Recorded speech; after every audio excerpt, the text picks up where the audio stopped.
Hola, good afternoon or good morning, depending on where you happen to be in the world. John McNerney with Green Ocean Global Advisors here. Today, I'm going to be talking with you a little bit about Social Security, the U.S. Social Security program, that is, and some considerations that we need to take, especially if we are going to be moving abroad with our money. So the first consideration is important regardless of whether we leave the country, and that is, when do we take Social Security? So as most of us probably know, there is a timing factor to consider here.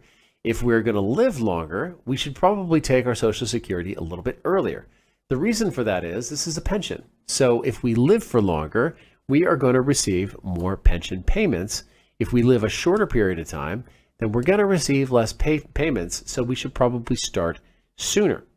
The other consideration is whether we need the money or not. So if you don't need the money today, congratulations, good planning, then we can afford to hold off taking payments. And the reason for that is if we wait longer, the answer is it depends.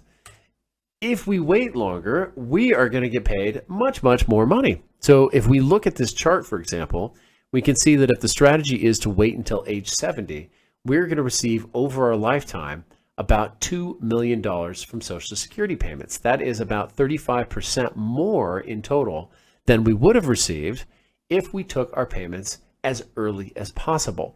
So whether we move abroad or not, we really need to give some consideration to waiting to take our Social Security. Thought about a slightly different way, these light gray bars here are the income stream that we will receive from Social Security into our 80s.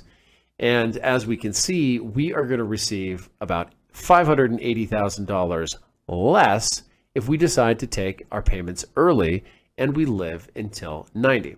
Now, all of these numbers are based on about an average payment of $2,400 per month. And with the Medicare carve-out, as we can see, it is generally worthwhile to wait as long as we possibly can to take payments. Second consideration is how much of our overall budget is this going to be? So for most people, it is going to be a substantial amount, especially if we are moving to another country so that we can have an overall better budget. Most of us are going to have a stability factor, which I like to consider for all of my clients. We have to think about how much of our income overall is going to be a stable amount. The rest of our income is going to be taken from savings, and so it is beneficial, of course, to have your savings not so heavily rated just to meet your daily living needs. So about 37% of our income is stable. This is a person that's living on about $90,000 per year.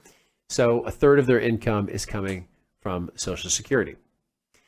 Taxes. Do I owe more taxes on those Social Security payments? Well, it may feel unfair, but the answer is it depends. But usually the answer is yes. If you make between $25,000 and $35,000 as a single filer, or up to $44,000 as a joint couple, you're going to be paying on about 50% of your Social Security benefits. You're going to be paying less than you do for ordinary income, but yes, there will be a tax assessment on some of your Social Security benefits. If you make more than $35,000, that can get up to about 85% of your Social Security benefit is going to be subject to taxation. And so when we look at our taxes for clients, we're going to help you to figure that out as well. But it's not insanely difficult math for most of us. Now, if you are an expat, you have to figure out a little bit more than that. So foreign tax assessments, what else do I have to worry about? Well, unfortunately, Portugal is a socialist country, fortunately for some reasons, but for taxes, the answer is it's unfortunate because we are going to have to pay up to 44%, 48% on our global income, and that will include our Social Security ultimately. But for the first 10 years, we have the 10-year tax holiday that's known as NHR, or the non-habitual residency regime.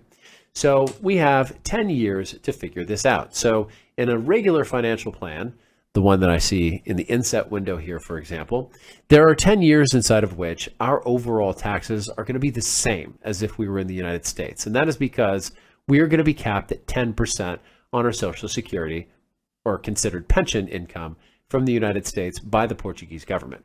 And so during that 10 years, we want to really be taking the time to figure out what our full picture looks like so that we can figure out what life looks like after NHR. Because when I look at the US versus Portugal, our full tax bill is going to shoot up from, in many cases, 20% to 45% all in. And so that means that we have to figure out how to stack the deck so that we have our income coming in from the sources that we want them to come in from. We can be intentional about these things. That is all I'm going to talk about today. There are, of course, so many more considerations to make when it comes to Social Security. But these are, I think, some of the most important ones. For any additional questions, for all additional questions, please reach out to us here at Green Ocean and have a great day.